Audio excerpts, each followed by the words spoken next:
So hi guys, welcome back again sa ating channel, no? So ngayon, punta tayo dun sa engine room. So ito yung engine room namin na Ongoy, no? So medyo maingay kasi may pinapandar kami generator. So ayan po, so ganito po kalaki yung engine room namin. So pasensya na po kung medyo maingay guys kasi ayan, may generator pa yung pinapandar.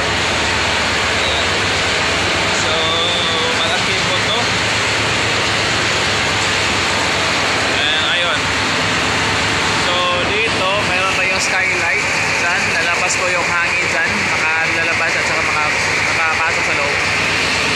And ayan guys, diyan po yung generator na pinapaandar namin sa ngayon. Ayan. So bali, apat pala yung generator namin ito. Generator din po ito. Malaki din po yan. At saka ito guys, generator ito. Ayan pati ito, generator. And ito yung main engine namin. So yung main engine namin mga ka-homeboy, bali dalawa. So dito na service tank namin, service tank po to sa korodo namin. Ayan. So kapag nagmayobrada kami, ito po yung pinapandar namin, bali yung dalawa. Ayan. So ayan, welcome po sa ating engine room mga ka-homeboy, no? So medyo maingay, so ganito talaga yung maririnig nyo, lalo na kapag nagbabiyahe tayo, ganito po yung kaingay. Mas maingay ba guys kapag yung dalawang makina na yan is naka-under na. So ito na po yung inaantay nyo mga ka-homeboy, na makita po yung engine room namin. So pasensya na rin po na hindi tayo nakapag-upload agad ng video kasi mayroon po rin po kaming ginagawa. So ganito po kalaki yung engine room namin, bali apat po yung generator namin. So kapag araw, yung pinapaandar namin is maliit na generator lang yan. Kapag nagpa-pump out kami or may ginagawang iba, so hindi yan pwede gamitin. So dito tayo sa mas malaking generator niyan, katulad niyan at sa katulad ito. Yeah, so bali dalawa, pareho po yung dalawa niyan. Ito at saka yun is pareho. At saka yung kumaandar na isa at ito is pareha pa rin. So nasa amin na po yun, as oiler, nasa amin na po yun kung anong makina yung gagamitin namin kapag ganito. So kami na po bahalang magpaandar, mag-change power. So yung ginagawa namin ito mga ka-homeboy sa barko, no? Bilang isang oiler, so inaalagaan namin yung mga makina namin, miniminti namin yung mga oil is nasa level sa yung mga korodo nila, katulad nito guys, katulad nito, no? So dapat marami dito lang naman. So hanggang dito hindi masyado makita kasi walang flashlight. So ayan po, minimintin po natin yung lilinis sa barko, minimintin po namin mga ka-homeboy. Yung so mga next day kailangan rin namin yan maglinis, magpunas. Yan. Tsaka minimintin din namin yan guys, kung makikita nyo, sintina po yan. Kapag umaangat na po yung tubig na yan, kailangan namin i-pump out. Yan na natin gagamitin yung pump out na po. So marami na po akong ipakakita sa inyo dito. Sa ngayon, hindi tayo masyado makapagsalita dito mga ka-homeboy kasi napakaingay, no? So sa susunod nating video, doon na natin ipakita ang tama.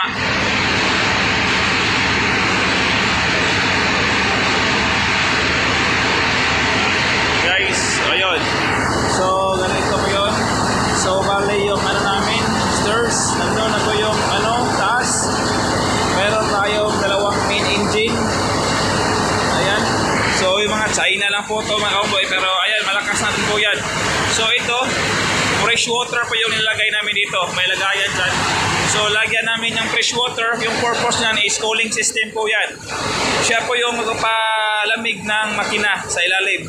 So yung tubig dyan galing papunta dun sa loob ng makina. So kinukuling nila yung the lube oil at saka the fuel oil, and meron tayong out at saka in. So bali naka-circulate lang po yan.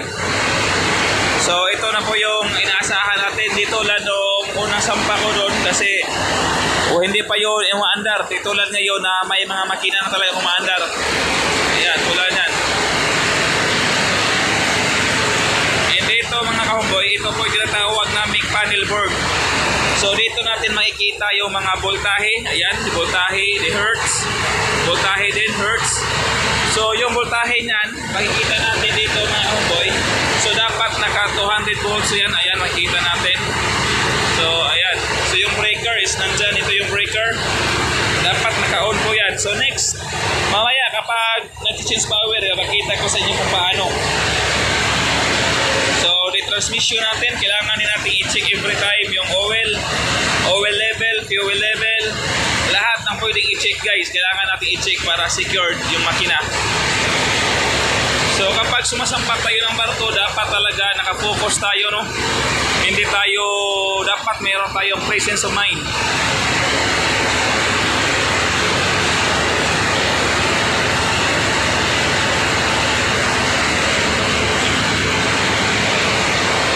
Banda po dyan, nandyan pa yung battery natin mga ka-homeboy. Kapag ino-on po natin yung battery starter po yan. Depende kasi yung makina guys, merong air starter, meron ding battery starter. So sa amin is battery starter po yan. Kaya kailangan kapag nag-on kami ng main engine namin, ino-on namin yung battery na yan. Pati itong generator namin mga ka-homeboy, itong generator na to, battery starter din po to. Ayan, kailangan din i-on yan. Ayan. So marami na po akong pwedeng makita sa inyo dito. So abangan nyo lang kasi from now on, palagi na po tayo mag-upload ng mga video mga kaboy. Ayan. Upload tayo ng video everyday to make us money. Meron tayong sideline din. Diba? So ganun lang po. Tingnan nyo lang. So yan. Ganito po kaingay yung engine room namin. Mas maingay pa po to kapag umaandar na po yung dalawa. And sa nagtatanong kung nasaan kami, nasa Naga na po kami mga ka-homeboy. Kanina, nagumiyumbrada po kami from San Fernando to Naga City. Ayan. So, natural na po sa amin ang ganito kaingay. And ngayon, wala pa po tayong air plug kasi wala pang sahod. So, wala muna tayong air plug guys. Yung air plug is nakaka-maintain po yun na hindi masira yung air drum natin sa ingay. Ayan, di makina. Okay. So, pasok tayo doon sa labas. Okay. So, from dito, akyat tayo.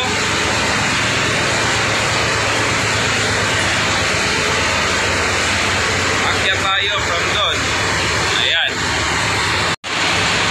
Ayan.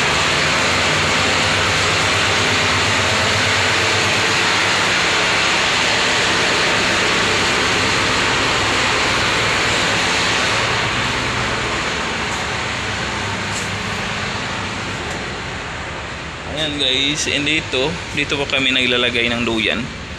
Ayan, yan po yung duyan na yan po yung ginagamit ko. Kasi napakainit sa kwarto din. Okay. So, LCT tayo po tong sinasakyan natin kamboy.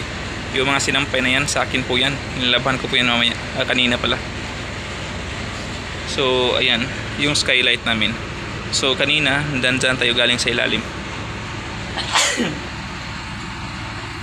So ayan, nasa Naga na po tayo mga kamboy. Naga City and waiting for foreign vessel na darating. Bukas na darating.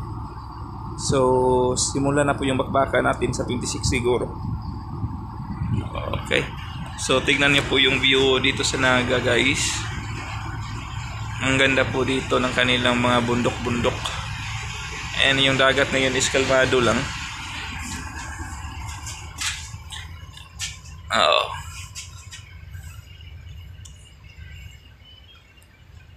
Yan. So the foreign vessel, may foreign vessel po dito.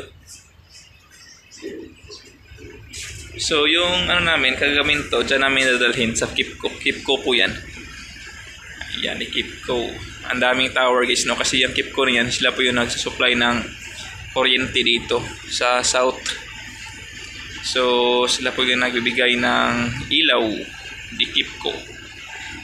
Yan. So banda doon yung yung mga bundok na yan na wala ng mga kahoy. Siguro ginagawang simento yan.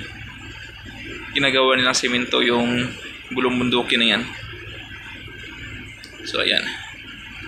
And that's it for today. So thank you so much po sa lahat po na nag-follow and nag-subscribe sa ating YouTube channel guys. And kita-kits na lang po tayo sa next video ko po. And every day na po tayo mag-upload ng mga video. So relax muna ako dyan sa aking duyan. Or dyan.